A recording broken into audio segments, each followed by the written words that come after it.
Hi, and welcome to the course Negotiate Value. My name is Jack Quarles, and I want to congratulate you on taking this course and investing in your skill of negotiation. It's a great thing to do well. We only have one life, we have limited resources of time and money, and it's great to get the most you can out of the decisions you make on both the buying and the selling side. Now, I want to take a minute because it's the first lesson and talk through what this course is about and the resources for it.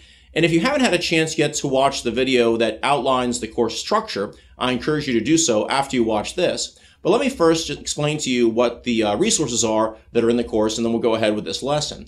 And first of all, you have the videos. So here we are. You're looking at me, and there are 20 videos as part of this course. So the videos go through the lessons and explain them in detail, and include some instructions and some stories and some analogies to make the learning memorable.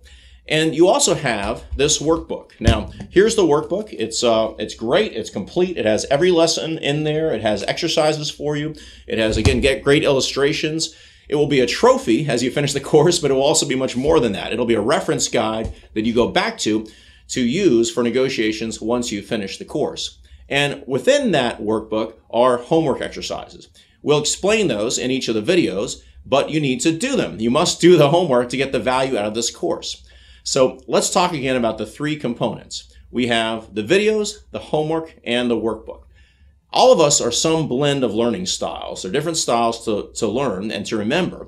But if you do all three of these, if you watch and listen to the videos, if you read the workbook, and then if you actually do the homework, you will learn so much more from this course. You'll learn it in a deeper way, and you'll retain it for much longer. So you've already made the investment, you've paid for this.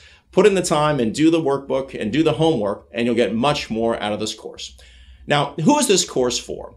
The course is for the professional buyer, and that's you. You are a professional buyer. Now, maybe you know this and you think of yourself that way. A lot of people that take this course are in procurement departments or in supply chain at their companies, or they're just in charge of large budgets of 5, 6, 7 figures, and so they're making large purchases on an ongoing basis, and they see themselves as a professional buyer.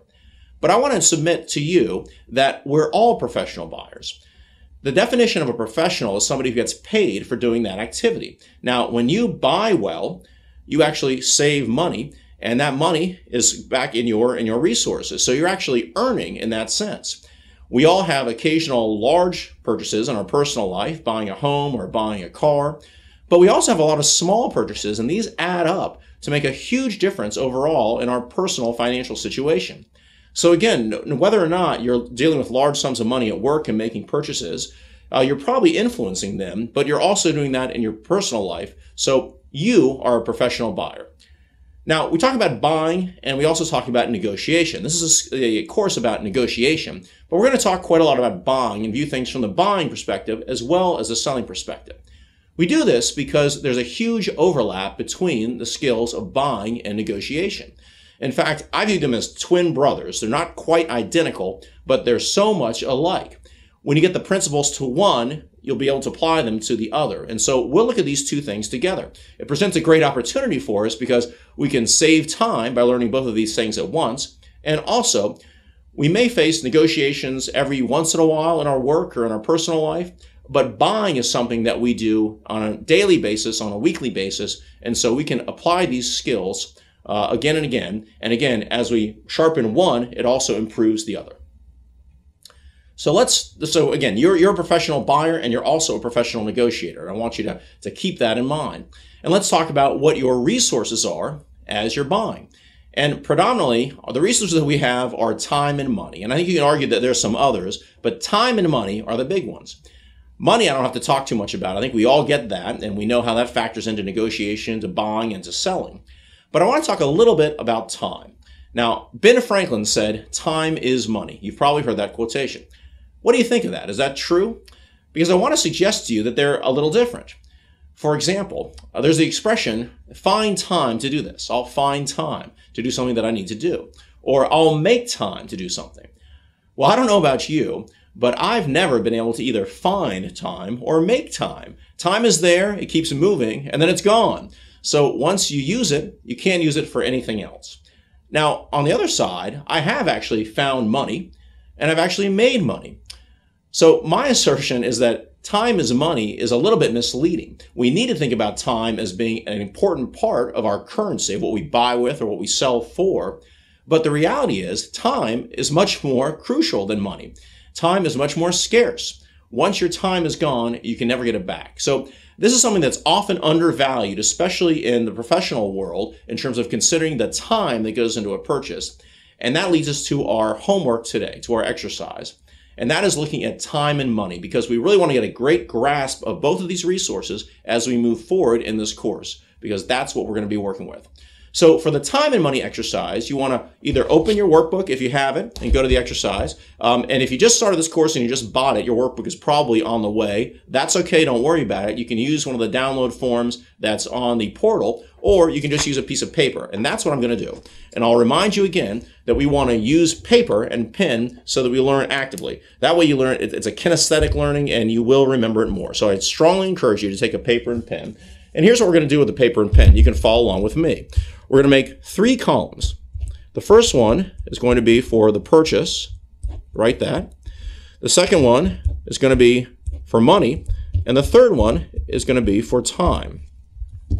Okay? Now what we're going to do with this, I'm going to magically flip over and show you a completed page here. We're going to look at some recent purchases that we've made. And the first thing to do is to simply write down what those purchases are. So as I think back to the last week, I'm thinking of several purchases I've made. I bought coffee, I bought gas, I bought dinner with the family, I bought some groceries, and I paid a water bill. Okay, those are some things I've paid. Now, for each of those, we want to go through and look at both the money and the time that we spent. And by time, we're really talking about the time that was spent to make that purchase. So first of all, looking at the coffee, I spent $4.25 on the coffee, and it took about 10 minutes to wait in line for that coffee. Now let's think about buying gas. Tank of gas was $52, and it took me about 5 minutes to buy the gas. Dinner, I went to dinner with my family. Now, that was about $60 to buy the dinner, and I'm not counting any time in that purchase because it was time spent together, and I don't really consider that time wasted or spent. That was an end in itself. Now, going to buy groceries, that took me about 45 minutes, and the groceries cost $160. And then finally, I paid my water bill, $77, and it took about 5 minutes. So the point here is to think about any purchases we've made in the last few days, to write them down, at least 5 of them, and then to log how much money you spent on them and how much time you spent on them. The point here is to build awareness of the time and money that you're spending. So that's the homework, and that's the first lesson. I'm really excited you're taking this course, and I want to encourage you as you're going along, if anything doesn't make sense, if you have any suggestions for how to improve it, or if you just have any questions or anything you want to share, feel free to send me a note directly. I want you to get a ton of value out of this course. I know you will. We've got a lot of exciting things ahead of you. In the videos, we're going to have some fun, and we're also going to convey some great concepts that will be extremely useful to you. So I'll see you in lesson 2.